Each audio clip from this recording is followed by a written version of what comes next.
She-Hulk is one of my favorite Marvel characters of all time. I've loved the character ever since I read Dan Slott's amazing run several years ago, and could just not stop consuming everything with her in it. So it's probably not a shock to you to now hear that when the MCU announced that they'd be making a show about She-Hulk, I was beyond excited. What will probably come as a shock to you though is that when the show finally came out, I didn't watch it.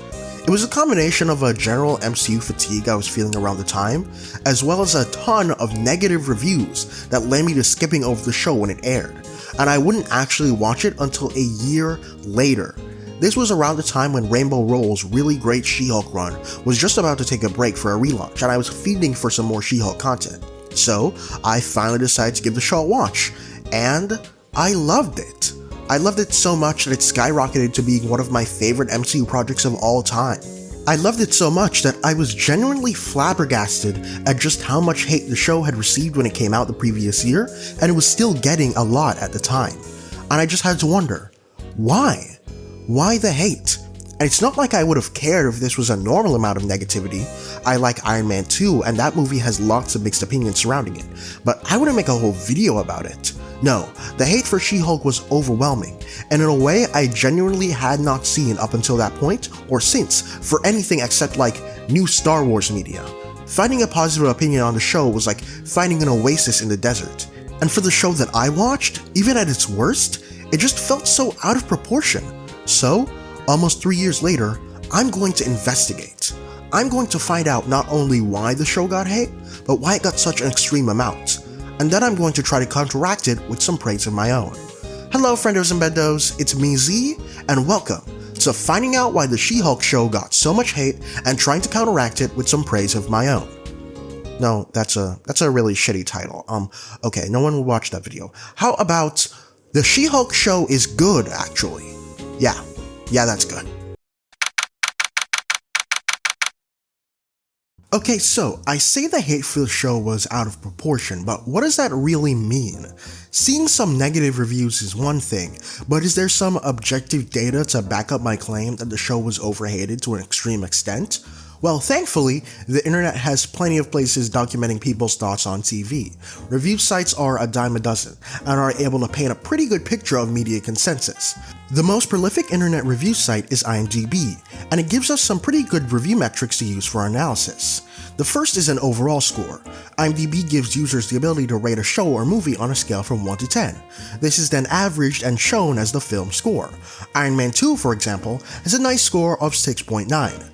However, fun fact, the main IMDb score for a piece of media is actually a weighted average. What that means is that some user scores are given greater significance in the overall scoring than others. This is usually based on things like how active the user is on IMDb, and is done to prevent people from just making new accounts to review bomb something and having those scores matter as much as someone's sincere opinion. Though I couldn't find anything on just how exactly the weighing is done, thankfully, IMDb also gives an unweighted average score, along with a graph showing you just how many people give certain scores. As you can see, Iron Man 2 has an unweighted average of 7, and most people give the film a 7 out of 10. Lots of people also give it an 8 out of 10 or a 6 out of 10, with the scores continuing to taper off from the top score like a mountain slope. Now, I'm not a statistician, but I did take 10th grade math, so I know that this is called a unimodal distribution of data, and it's actually incredibly common on IMDb, which makes sense if you think about it. Obviously, we all have a different opinion on stuff, but generally we can all tell if something is good or bad and deserves a certain score, leading to a majority of people rating something in a certain score range. On the screen right now, I'm just going to show a bunch of movies that I selected with a random generator, and literally all of them have unimodal scores. Now, on IMDb, She-Hulk is a weighted score of 5.2, which would mark it as generally pretty mid by general consensus. Here are some other films with the exact same score and their ratings distribution. The majority of scores are 5 and 6, and the distributions are unimodal, and the unweighted scores are usually actually slightly higher than the weighted ones. Now let's look at She-Hulk. It's mostly what you'd expect, with a majority of scores being 6s and 7s, though surprisingly the score with the most individual votes is actually 10, which is pretty interesting. Overall though, I'd say this is a very normal distribution, not much to write home about. Oh. Yeah, this is such an abnormal distribution, it actually borders on comical. Even Joker Folie à Deux, a movie with the exact same weighted average, which similarly got tons of hate on the internet upon its release, doesn't have such an incredible imbalance of 1-star reviews. A logical conclusion here would be review bombing. It would also explain why the 10-star reviews overtake the 7s and 6s, a very common response to review bombing is anti-review bombing, by giving something a perfect score to counteract the negatives, because while I do love the She-Hulk show immensely, even I don't think it's a perfect 10. However, let's be charitable. There has to be a way to prove review bombing beyond a ton of 1-star reviews. Maybe the show really is just that bad. If that's the case, then a set of review scores done long after the show's premiere, with it long out of the public zeitgeist, would produce similarly bad results. So I made a survey and sent it out to everywhere I could to see if that was the case, and here are the results. Yeah, that's not like the IMDb score at all. And I know that 442 respondents isn't the same thing as 200,000 reviewers, but it's still something. If this was truly a bad show, even this amount of people would have skewed to much lower scores. I mean, the show has a 32% audience score on Rotten Tomatoes, 11 points lower than goddamn Secret Invasion, and that show was genuinely an assault against dignity. If almost 50% of people are willing to give Secret Invasion a score of 3.5 out of 5 or higher, then audiences will truly consume anything. These She-Hulk scores are lunacy. So why and how did this happen? Why She-Hulk Attorney at Law of all shows? Was this a freak occurrence or a sign of things to come? And where's my coconut water? I'm thirsty. All this and more after these messages. Okay, this video isn't actually sponsored, I just really wanted to say after these messages, just like and subscribe please, and back to the video. Okay, so the survey I made had more questions than just rating the show. For example, here's a graph of how many respondents actually watched it versus who didn't. And don't worry, the ones who didn't watch the show were unable to give a score in the survey. You don't have to worry about that affecting the review metrics. To make sure I wasn't being insane and misremembering stuff, I also asked the respondents what responses they saw to the show on social media, with, as I expected, most people seeing mostly negative reviews. I then asked the respondents why they believe the show got the response it did, and the majority of people say that the show having a female focus and upsetting misogynists was the reason for all this ire, the word sexism and misogyny even being the most common one-word answers on the survey. But I wanted to see if there was another side to this. After all, there was a chance it could have just been fans of the show blaming misogyny and not acknowledging any actual faults. So I checked all the answers from participants that gave the show a score of 4 or less, and this is what I found. So, there were 45 people who gave the show a score of 4 or less. Only 17 of them said they felt the online response the show got was due to its female focus, and only 9 of these 17 said that this was directly because of sexism or misogyny. But that's just the reason they think others dislike the show. It's not their own reasons for disliking it. My survey allowed respondents to give their personal reasons for disliking the show, and the ones who didn't just say everything gave some pretty measured answers about writing and CGI. And this gave me an interesting conundrum. It seemed that in the survey, most people believed the show received hate primarily because of sexism, but these ones who actively disliked the show didn't give particularly sexist answers. Now, don't get me wrong, there were some pretty sexist answers. It wasn't like everyone in the poll who disliked the show was a perfect angel who hated it for super sincere reasons. But aside from a few outliers, giving the benefit of the doubt, it seemed that most of these participants who disliked the show disliked it legitimately and thought other people disliked it legitimately too. And the conundrum is that I can't just put a question in the poll going, "Are you a misogynist?" Because barely anyone saying actually thinks of themselves as a misogynist. They might be the most misogynistic person alive, but if you actually were to call them that, then they deny it vehemently, because lots of bad people don't actually think they're bad people. And so, there's no way to truly know if these answers from people who dislike the show have their opinions formed by sexism or if they're purely from a place of reason. Which sucks, because with the data on the other review sites compared to the surveys, there's clearly some big factor as to why the show got review bombed. So, that leaves the question, what do I think? Beyond the survey, do I think the show got the level of hate it did because of misogyny? Yeah. Duh. It doesn't take being a genius to know that human history is a long and continuing tale filled with discrimination against women. There's valid reasons to dislike She-Hulk, but inherently, a show with a female lead that focuses more on female issues is going to be scrutinized more because we live in a world where scrutinizing women more heavily than men is the norm, and we're conditioned to do so. Misogyny is an active and prevalent force in society, and there's zero doubt in my mind that She-Hulk got the level of vitriol it did simply because its main character is a woman. It's Occam's razor. Besides, the types of people who actually watch a show and then give a legitimate response about their dislike in a survey like this years later are very likely not to be the kinds of sexist losers who participated in the review bombing in the first place. Now, I don't think my single YouTube video making a case for this single show is going to be able to end centuries of rampant sexism, but what sexism really does in a case like this is color the lens through which we view certain media. If I truly want this video to mean anything, what I have to do is present my review of the show in a way that urges people to think about the media they consume more critically, beyond implicit biases, to try to view this stuff in a more thoughtful lens, whether you like the show or you didn't, so you don't end up in hate mobs. And media can't be truly measured objectively. Writing isn't a metric like length or weight. Even if there was somehow some objective scale to rank art, people would still dislike the quote-unquote objectively good stuff, and like the quote-unquote objectively bad stuff. That's just human nature, and the reason art exists at all.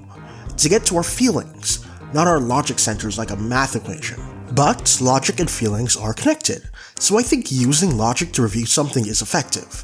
When someone is accused of a crime, we often implicitly assume their level of innocence or guilt, but we can't truly know that until the evidence comes in to help reveal the truth. And revealing the truth is exactly what I plan to do. So without further ado, let's get going to the courtroom. Okay, so for this review, I'm going to be going through each episode and telling you why I think certain things work as the show's overall narrative builds up, and we get a clearer picture of the story that's being told. Like a lot of sitcoms, the show isn't necessarily plot-driven, but it does have an overarching narrative, and events in episodes happen as a result of events in previous episodes. I'm not gonna go overboard, like going through the show frame by frame or anything. That being said though, I will be very thorough when it comes to episode 1. Reason being that from the very first episode, I remember the show getting torn apart online. Video after video, some of them getting millions of views about how the very first episode of the show already spelled its doom for the rest of the season, and a lot of them honing in on one scene in particular that I really think they completely misunderstood, and I think intentionally so. But let's not get too hasty and start at the beginning. So the show begins with this opening monologue by Jen to her best friend and paralegal Nikki, as well as her fellow lawyer Dennis. It's a monologue about how those with the most power have the most to answer for, and a duty to protect ones without it. It's a pretty good speech, and it really speaks to a lot of things that the show touches on. Jen is a lawyer, someone with the legal knowledge necessary to protect the innocent. She's also a Hulk, someone with actual superpowers who can use those powers to fight evil. Finally, after this episode, Jen gets into superhuman law, a field all about holding people with incredible power accountable. Now, Dennis, being a dick, constantly makes comments during Jen's speech, and says that he should deliver it instead, and so Nikki shoos him away and reassures Jen that she thinks her speech was great. The scene is very clear with characterization. Nikki is the upbeat, outspoken friend, she dresses sharper with more jewelry and makeup. Meanwhile, her main character Jen is mousier, more frazzled looking, and less made up. Her first instinct when Dennis criticizes her is to turn away from him. It's a very standard nerdy, quiet main character with a best friend who's anything but. Jen's anxiety is a big part of the show. In fact, I'd say the word that best describes her is anxiety, with the show being all about her learning to combat it. So I really want you to keep that in mind as we go through the show's story, as important characterization is key to a character-driven show. So after Nikki reassures Jen and leaves, Jen does her first fourth wall break and explains to the audience how she got her powers, with most of the episode being flashback. So Jen and her cousin Bruce Banner, aka the Hulk, are in the car together. The car crashes, Bruce's blood mixes with Jen's bloodstream, and bingo bango, she becomes the She-Hulk for the first time. Dazed and confused, after dehulking, Jen gets some help from some women in a bar bathroom, who help her clean up and get her a phone call to Bruce. Then outside, she gets harassed by some dudes, and transforms again into her Hulk form as a defense mechanism, before getting tackled by Bruce in his Hulk form. Now, all these scenes are showing Jen in situations she has a lack of control over. Another big part of the show, and something that is both a cause and result of Jen's anxiety, is the lack of control she feels she has over her life. She gets her Hulk powers against her will, these women help her out of obligation and not because she personally asked, and these men harass her even though she tells them clearly she doesn't want anything to do with them. Both the good and the bad things that happen to Jen in these scenes all happen regardless of what she actually says or wants. That's another theme I really want you to keep in mind as we go through this season. So Jen wakes up at Bruce's place, he explains what happened to her and that she's a Hulk now and what comes with being a Hulk. He then triggers her transformation, and we find out that Jen, now that she's past her initial stressful first transformation, actually has control over her Hulk form, which so far is the one thing the show has shown Jen truly has control over, her own actions. But while she has control over what she does in Hulk form, she still has limited control over things like when she transforms, and still doesn't understand just how to live life as a Hulk just yet. So we get some training and explaining from Bruce. Now, in these scenes is where I see tons of complaints about how the show quote-unquote emasculates the Hulk, and how Jen is shown to be quote-unquote naturally better in every way, when that's like not really what is shown or even what the show is trying to say. Like in these scenes, Bruce is trying to mentor her and she just goes off the rails, trying to show off when it's not necessary. Bruce says, okay, this is simple, just throw this boulder, and he does it. Then Jen tries to show off and say, I can throw it farther than you, and then Bruce is like, I wasn't even trying, and then throws his boulder into orbit. This scene is explicitly about how Bruce is stronger than Jen and he's just trying to go slow with her. He practices jumps with her and she makes fun of him. He practices yoga with her and she shows off. He slams the ground with a simple crater and she shows off with a bigger, less controlled slam, and he finally gets sick of her and pushes her off the cliff. The show isn't saying Jen is better, it's saying that she isn't taking Bruce seriously and is less careful with her strength. And I think using this as an example of the show trying to emasculate or embarrass Bruce is very clearly not getting what is in front of your eyes, because Hulk is very clearly not trying too hard and is going carefully as a mentor. So then Bruce, trying to lighten the mood, drinks with Jen after telling her about how Hulks can't get drunk, before we get to the next day with Bruce teaching her some meditation techniques. During this scene, they have a conversation in which Jen asks Bruce when she can go back to her normal life, and Bruce tells her that to be a superhero she needs more training, and they get into an argument about how Jen doesn't want to be a superhero, and Bruce tells her that it's part of her duty as someone with superpowers to protect the Earth, and to do so she needs to learn how to control her emotions, especially anger. And then we get to the big scene that I've seen everyone and their mother complain about. In it, Jen says she's great at controlling her anger, lists a bunch of stuff that angers her every day, but she doesn't actually express her anger at, then mid-talking, uncontrollably transforms into her Hulk form, clearly showing she isn't as in control she wants to seem, and Bruce lays his hands out smugly and in a smile, like an I told you so type of thing, and Jen walks off angrily saying that she doesn't want to do this anymore. And that's the scene. A scene that shows how Jen thinks she's in control but she very clearly isn't. That's it. To interpret this scene as the writer saying Jen can handle anger better than Bruce, or that she actually experiences more stress than Bruce, is willingly misinterpreting the scene as saying the opposite of what it actually says. This entire episode so far has been about how Jen doesn't want her powers, or to even think about them too hard, and just wants to be a normal person. She brushes off Bruce's training as useless and like a game, so she can get out of there and forget it all as quickly as possible. She tries to present herself as having everything handled, but when it's all done, and push comes to shove, she shows very quickly just how much she doesn't. So Bruce and Jen argue some more after she storms off and gets to the Jeep about how Bruce wants her to be a hero and Jen just wants to be a lawyer, and then they say a bunch of mean stuff to each other and it ends up becoming a physical altercation that ends with them accidentally destroying the bar Bruce made with Tony.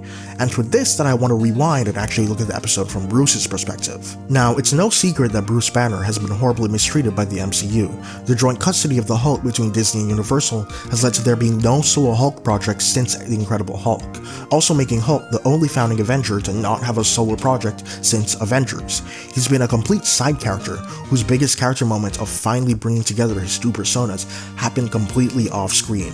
MCU Hulk is a tragedy of an adaptation, and it's because they've barely even bothered to adapt him in the first place. So I understand wanting to see the Hulk do tons of cool, awesome stuff more, and being upset at him once again playing second fiddle in a project not about him.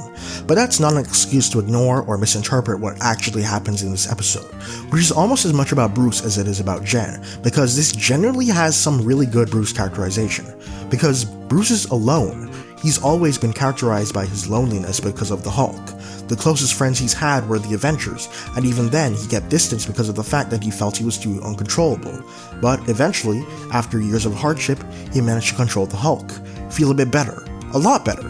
He and Tony Stark, the closest thing he had to a best friend, built a bar together. It's nice, but now Tony's dead. Natasha, the one who could always calm him down, is dead too. Clint and Steve are retired, Thor is always busy adventuring, Bruce is once again truly alone. Except for Jen, his cousin, who seems to have a really good relationship with. Maybe they were even closer before he became the Hulk and isolated himself. And now, because of an accident that was his fault, she has his powers. For the first time, there's someone else like him, and he caused it. He pulls out a giant book. He's gonna use it to help train her, make sure she doesn't go through the pain he went through, learn what he learned. But Jen already has a fundamental difference to him. She's in control of her Hulk form. Well, that's fine, he can help her with some other stuff. But that other stuff, she ignores, makes fun of him for. She says it's dumb and she doesn't want to be a Hulk and she wants to go back to her regular life. But Bruce has been in this boat before. He knows what it means to be a Hulk. Jen just doesn't understand. She's stubborn. They get into an argument and that turns into a brawl, and then the bar. It's completely gone. One of the last things he built with his long-gone best friend has been destroyed by their fight. Maybe, Bruce realizes, he took things too far. He can't control Jen's life, and he can't live vicariously through her either. Not everything that worked for him will work for her, and she won't face every problem he did. So he apologizes, and she does too, and helps him rebuild. These 20 or so minutes give a really good look into Hulk's post-Endgame psyche. It's not perfect, and it still doesn't make up for the shitty way he's been developed in the previous projects, but I really like it. And I really like this episode. It's about a woman who's never really stuck out or tried to stick out, thrust into a life that makes her stick out like a sore green thumb, quite literally, and her cousin, who while he cares about her situation, also seems to care more about what he himself can make up for in his life. Plus, at the end of the episode, they're both proven right. Bruce learns that he can't and shouldn't control Jen's life, but during the flash forward at the courthouse when Titania bursts in, Jen also realizes that she can and will have to use her powers to save others. She said to Bruce that she wasn't going to be a superhero, just a regular lawyer, but now that she has power, she has a duty to protect the ones without it. And that, friendos and bendos, is the first episode, and again, it's really hard for me to understand just why this episode got so much hate. Maybe Jen's attitude, like, if you agree with Bruce's perspective, I can understand you siding with him over Jen and thinking she's a dick, but like, main characters are allowed to be dicks. Jeff from Community is a massive narcissist, but he's still a great character who I root for as much as I root against in some instances, and Jen is shown to be nowhere near Jeff's level of dickishness, not even close. Bruce is her close cousin, and they don't see eye to eye, so they're mean to each other until they make up and are cool with each other again. People close with each other can be dicks to each other sometimes. I'm sure you and a close relative or good friend have argued or not taken the other seriously and said or done things you regret because you were in a stressful situation yourself. It's simple and it's human. I've noticed lately that a lot of people seem to be really weird about characters exhibiting any sort of flawed behavior or emotion. Like recently with Superman, so many people were upset at scenes like Clark's argument with Lois after she harshly interviewed him, or him getting angry at Luthor because he stole crypto, even though those were perfectly natural bouts of emotion. People aren't fully logical and perfectly cordial 24/7, so why should our characters be? I don't know, it's just something I've noticed over the past few years. Anyway, episode 2 follows Jen's public transformation to defend the courtroom. She makes the news and becomes a sensation, getting named She-Hulk by the public. Unfortunately, now that she's a Hulk and uses her powers to save the courtroom, the defense is able to declare the trial a mistrial, on the grounds of potential bias from the jury to her side because Jen saved them. This subsequently gets her fired by her law firm, because of the fear that following trials with Jen will be labeled as mistrials due to the same reasoning, of her now being considered a superhero, causing jury bias. So Jen loses her job and is unable to find any other firm to hire her, because they all share the same fear. It's then that we have one of my favorite scenes of the show. Jen gets invited to family dinner, and we see that they're all super duper nosy and overbearing, and Jen doesn't really get a chance to speak, and she can't assert herself, and can't handle it to the point where she essentially starts dissociating. Then her dad pulls her aside after realizing she's not doing well and asks how she is, and Jen just starts spilling her guts about her problems, so much so that her dad can't even get a comforting word in edgewise. And I like this scene so much because it just speaks to just so much about Jen's character. She's terrible in situations with tons of other people, or people she's not close to, but when she's alone with a close friend or family member, she speaks a lot. Bruce, Nikki, and now her dad are her rocks that she can lean on and yap to when normally she's super quiet, and as someone with an anxiety disorder, I can relate to her so much. Though while I definitely describe Jen as anxious, I'm not sure if I necessarily say she has anxiety, the medical term. I high-key headcanon it as that, but I don't know if we're meant to look into it that much. Anyway, Jen doesn't have much to fear for longer though, as she ends up getting hired by GLK&H, the same law firm that had her trial that got her fired declared a mistrial, and while she accepts because it's the only job she can get, it comes with an annoying caveat. Jen has to be in her She-Hulk form when she's on the job. She's made head of the Superhuman Law Division, and her first case is to be the lawyer for the Abomination, to free him early from prison, a job she isn't allowed to refuse or else she'd be fired yet again. All this speaks to that core theme of Jen's lack of control in her life. Her existence as She-Hulk gets her unwarranted fame and notoriety. She gets fired, gets sought out and hired by the only job willing to take her, and then she gets an assignment that goes directly against her morals that she can't turn down. Speaking of that assignment, it introduces us to my personal favorite character of the show, Emil Blonsky, the Abomination.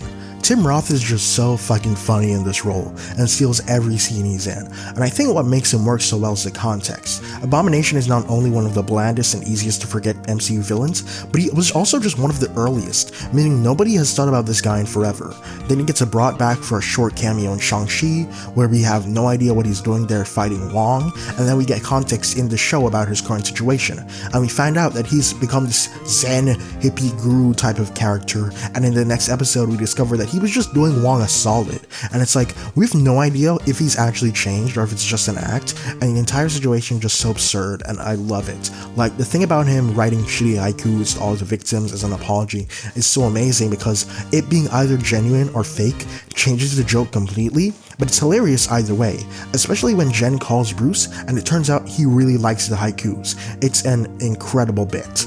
Also, the call Jen has with Bruce has more of her anxious yapping that I love. It just feels like now that the show has given us the origin and the setup, it can run wild, giving us more characters and character traits and ideas. Episode 3 is another controversial episode, and another one that's controversial for one particular scene. The episode itself is pretty straightforward. It's Jen trying to convince the parole board that Emil deserves to be let go after the leak that he escaped from prison for that Wong fight in Shang-Chi. The B-plot involves Pug, one of Jen's fellow lawyers in the Superhuman Law Division, having to help Jen's previous asshole co-worker Dennis get his money back after he was catfished by a shape-shifting elf who made him think she was Megan Thee Stallion, with the convergence of the A and B plot being the remark by Dennis that gives Jen the idea of giving Emil a power inhibitor to ease the worries of the parole board. Now this does raise the question of the status of power inhibitors in the MCU world, like why didn't anybody think of giving Emil one before if they're possible? But it doesn't detract from the rest of the episode, which, while I think it's the weakest episode of the show, I still overall liked it. The elf woman has some funny shapeshifting gags, all the judges we see in the show are funny and work as great straight men, it's all the courtroom antics, but the guy in this one is my favorite in particular. Wong is a treat like he always is, he's just one of the best MCU characters period. You can't not love Wong and how simultaneously super sarcastic he is, yet somehow earnest. Like, it's really great in a way I can't really explain, but it's Wong. Anyway, I also like Megan Thee Stallion's cameo as well. Celebrity cameos are always going to be hit or miss, as it really depends on if you personally fuck with the celebrity, but I really like Megan Thee Stallion as a person, and I love her music, especially her era before COVID, like right before COVID, so I enjoyed the cameo, but I can understand if someone wouldn't. What I can't understand though is the absolute shitstorm that surrounded the post-credit gag where Jen dances with and fangirls over Megan Thee Stallion. Even if you don't personally like Megan, treating this like the nail in the coffin of a dead franchise is absolute lunacy. It is a 30-second joke scene after the credits that has no bearing on the rest of the episode or the show whatsoever. She-Hulk twerks for a bit. Oh no, the horror, I'm shaking in my pantaloons. Listen, comedy is subjective, but there's a difference between disliking this joke and trying to portray it as some sort of punishment from God. You either laughed or you didn't laugh. I still see this fucking scene used as a clip in videos mentioning how bad the MCU is, and I don't like to use the term rent-free, but holy shit, is this scene rent-free in some people's heads. There are entire MCU projects that are ass from start to finish for you to use as examples, and you use the end credits gag from She-Hulk episode 3, get real. Episode 4 has Wong take a bigger focus, as this episode is about him asking Jen to send a cease and desist to an amateur magician, Donnie Blaze, who uses a stolen sling ring to enhance his magic shows. Like I said before, Wong is always a treat to have, but then we're also introduced to this drunk party girl Madison, spelled with 2 N's, 1 Y, not where you think. Anyway, and she is the perfect character to pair with Wong, because at first she just adds to a headache, but at the end they become basically best friends, and it's honestly beautiful. I also really like like Donnie Blaze and his old man assistant who keeps enabling him, they're the perfect foil to Wong because you really want to see him beat them, but it's also really fun to see them annoy him. There's also this fantastic bit where it turns out that Donnie's lawyer is also an amateur magician. This makes you wonder if Donnie met him as a magician first and then found out he was a lawyer after, or if it was a vice versa. Again, either scenario is great. The episode also leans more into Jen's personality and her relationship with her She-Hulk persona. We learn Jen doesn't really date, so Nikki convinced her to create a Tinder profile basically. She makes it as Jen and gets almost no matches, the only one she does get sucking just complete balls, so she decides to make her second account as She-Hulk instead, and immediately she gets tons of matches. Lots of them still suck, but she eventually meets this guy who seems perfect, ticks all the boxes, handsome, fit, good listener, good job. But when he encounters Jen the next morning in a regular Jen form, we find out that he was only interested in her for She-Hulk. And we're back to those themes of Jen's anxiety and her lack of control. Her job only cares about She-Hulk. The media hounds her, but it's also just because of She-Hulk. She's also attracting more physical trouble because of She-Hulk, as she gets ambushed by some goons at the end of episode 3, and now she's only getting guys interested in her because of She-Hulk. And both we and her are left to wonder, even though she's able to transform back and forth, what's the point of Jen if all anybody wants is She-Hulk? And what's the point of She-Hulk if the positives of her being stronger and more attractive are outweighed by the problems she brings with her? Should Jen just choose between one or the other? Which one? Or is it really possible to have both? This is then compounded with the reveal at the end of the episode, because just like with Wong suing Donnie Blaze, Titania is revealed to be suing Jen for use of the name She-Hulk. Episode 5 is for me when the show that I was already loving really solidified itself as one of my favorite MCU projects. First of all, I already adore Jamila Jamil as an actress, and seeing her play an even more exaggerated Tahani from The Good Place in the form of Titania was just the perfect recipe for a great time. Titania is just so fun yet such a bitch. Like, the show does villains you love to hate so well, and I love the idea of using her as a sort of ideological villain. One of the metaphors of Jen's She-Hulk form is She-Hulk is a sort of makeup.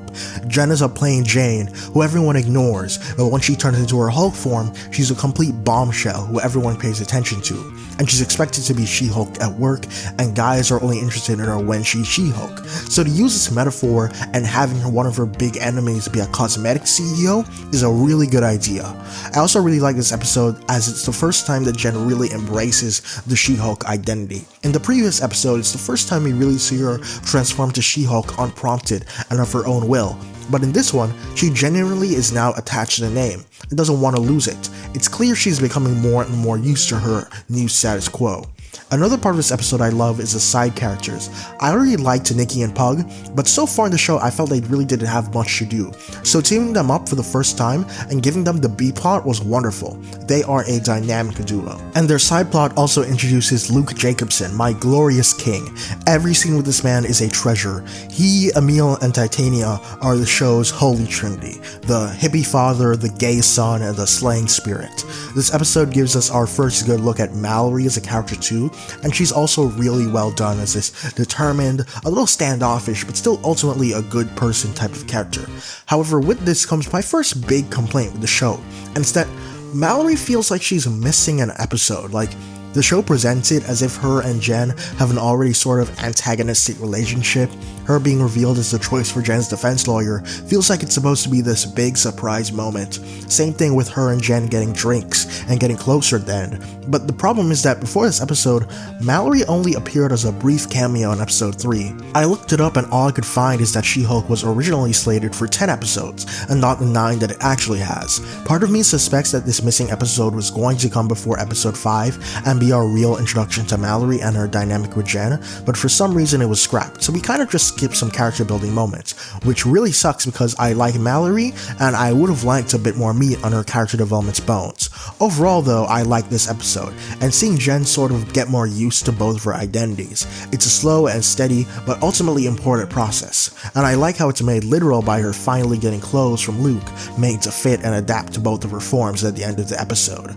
I also really like this neat moment of characterization where Jen is going to stand at the back of the line to get into the store to talk to Titania, and Nikki's just like, "What the hell are you doing?" and grabs Jen and brings her in to confront her. It's very cute and says a lot about their personalities. Episode 6 then gives us an interesting switch up. In this episode, Jen is invited to an old classmate's wedding, and when she shows up presenting as She-Hulk, her old classmates want her to untransform, saying Jen being She-Hulk will take all the attention for herself. It's the first situation where Jen actually wants to be a Hulk, but she'll only be accepted as Jen, the complete opposite to her workplace, where she has to be She-Hulk even though she doesn't want to be.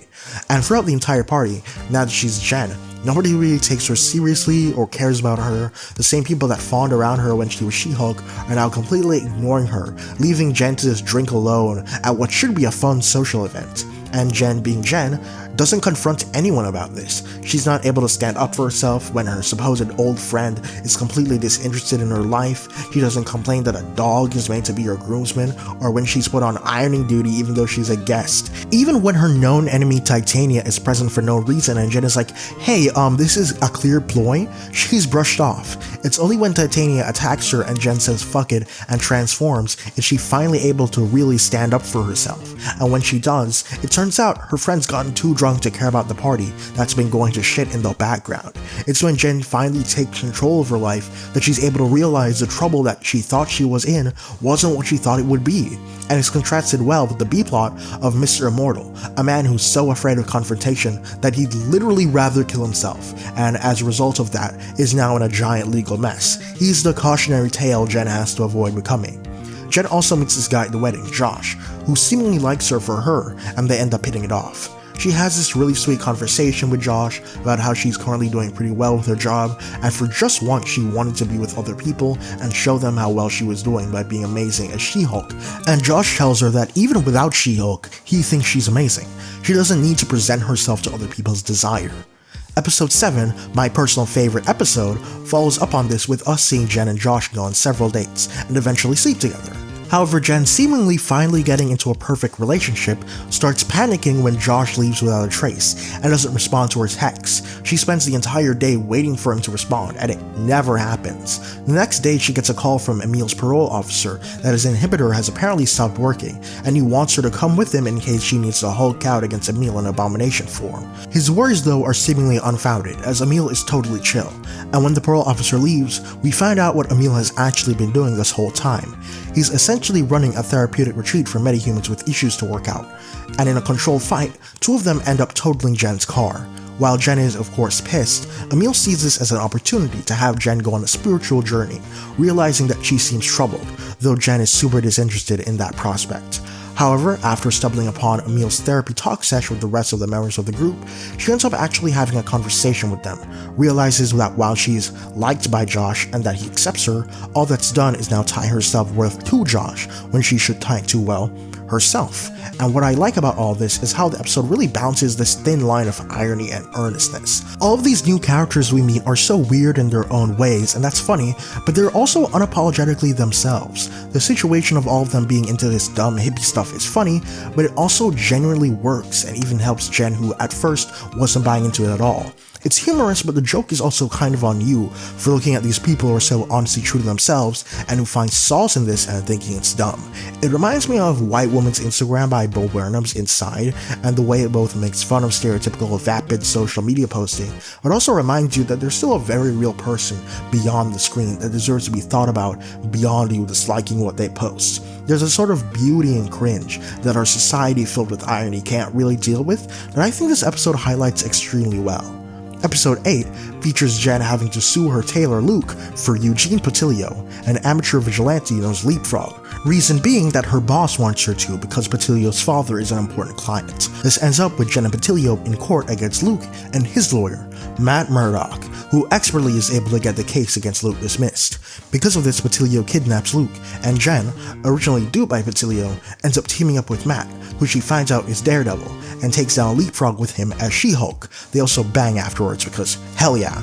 This episode works to me because it finally brings that unity for Jen and She-Hulk, as she finally decides to actually fight as a superhero, the thing she at the beginning of the show said she was never going to do.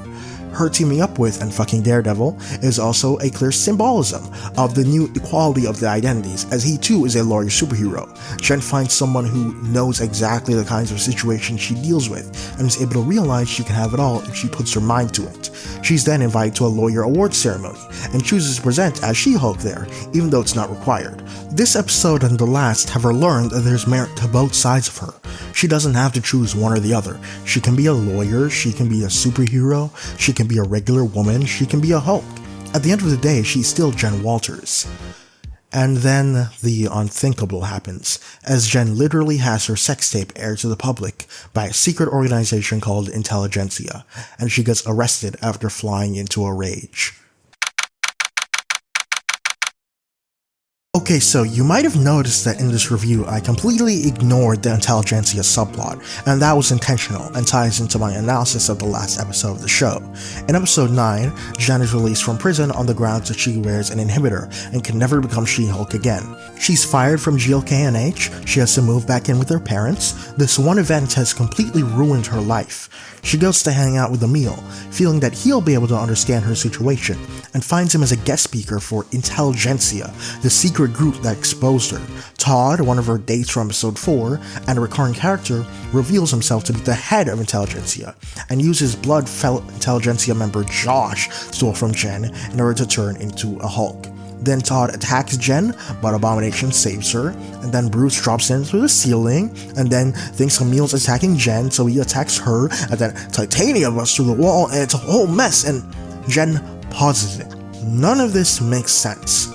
How did the show end up like this?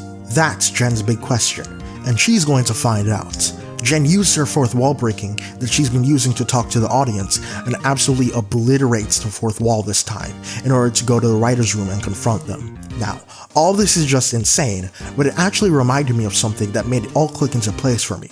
And it was Grant Morrison's Animal Man. Yeah, that's right, bitches, this is a secret sequel to my Animal Man video, but seriously, just hear me out. Animal Man wasn't just a story about the titular character, but also about the writer Grant Morrison. Many things in the story were done not because it served Buddy's character, but because Morrison personally wanted to talk about them. And when Buddy finally meets Morrison at the end of the run, Morrison explains and apologizes for this. They made Buddy a vegan because they themselves was a vegan. They killed Buddy's family because they wanted to make a darker story, and comment on the changes in the comic industry to darker themes. Same with the subplot about the Psycho Pirate and the Crisis on Infinite Earths in regards to continuity. Tons of issues were built around topics and characters and themes that Morrison was interested in, with Buddy in them as kind of an afterthought. The death of Morrison's cat even played a huge role in their writing of the book, and they say this. In a way, Animal Man was as much about Grant Morrison as it was about Animal Man, and Grant's gift to Buddy was to give him back the ending he deserved, not the ending Grant selfishly wanted to portray. She-Hulk episode 9 feels a lot like this, to the point where there's a huge part of me that thinks Animal Man directly inspired the show. Think about this, the Intelligentsia subplot never actually matters to Jen. She doesn't learn it even exists until after she gets her happy ending with Daredevil and the award. She doesn't know the fight she had with the Wrecking Crew in episode 3 was caused by Intelligentsia. She doesn't know Josh ghosted her because he was a member of Intelligentsia and just wanted to steal her blood. Intelligentsia existing or not has no bearing on Jen's character arc. The Wrecking Crew could have just been random thugs, and Josh could have just been the average fuckboy, and nothing would have changed. So what is the point of Intelligentsia? Well, two things. One, it's a way for the show to comment on sites like Kiwi Farms and 4chan and their users, places and people obsessed with stalking and harassing people and complaining about the mere existence of women in media. Two, it's an easy vehicle to have a big bombastic finale. An obsessed stalker steals Jen's blood and becomes a Hulk, and then they have a huge CGI fight. Both things are completely unnecessary to the story, so why are they there? Well, because in essence, the writers and the higher-ups just wanted them to be. The writers wanted to comment on the current state of social media, so they hijacked the overarching B-plot to be about that, even though they couldn't really fit it in. And the execs are the ones who want a giant CGI fight. The writers say as much when Jen confronts them, and they tell her that the fight with all the big characters is what their boss Kevin wants. Kevin being a robot representation of both Kevin Feige and the rest of the Disney exec, who at this point have ended every MCU project with a big computer-generated slugfest, because that's just the formula, regardless of if it fits the tone of the genre of the project they're doing. The show that was once about She-Hulk became more about the writers and the execs, and the writers' feelings about the execs, just like how Animal Man became a book more about Grant Morrison and their feelings and Buddy's life and journey. Leading to a question, the title of the episode. Whose show is this? Well, Jen answers. She takes control, one of the big themes the show has been about. the thing Jen's been wrestling with this entire time. And she takes control in the biggest way possible, by literally going into the real world and changing the plot of the show herself. She got her happy ending before, and she's not going to let anyone take away from her. She's not a pushover anymore, and this is the big moment to show just how far she's come. Whose show is this? It's She-Hulk, Attorney at Laws. Plain and simple. Okay, that's the end of the video. Thank you guys so much for watching. This part is unscripted. I just want to say, again, thank you so much for watching. I hope you enjoyed. This is a video I wanted to make for a very long time, and I'm so glad that I finally made it, and I'm so glad that you guys are finally getting able to watch it. I've had this video on my mind since even before I made this channel, and I just really wanted to get my thoughts onto the page and then in video, because this thought has been swirling around in my mind for so long about this show and how I feel like it's been treated, and I hope that you guys understand my perspective. That's a fucking terrible hard word. I hate that word. The word perspective, I can't pronounce it. Anyway, but again, I just hope you enjoy, and comment down below your thoughts. I couldn't fit everything, honestly, that I wanted to say into this video. Like, for example, the survey. There's parts of the survey that I tried to fit in, but I couldn't. But don't worry, I will link the survey and all the results in the description, so you can look at it yourself. And just overall, yeah. Thank you guys so much. It's been a long journey with this channel, and more videos to come. Yeah, so it's been me, Z, and I'll see you next time. Bye.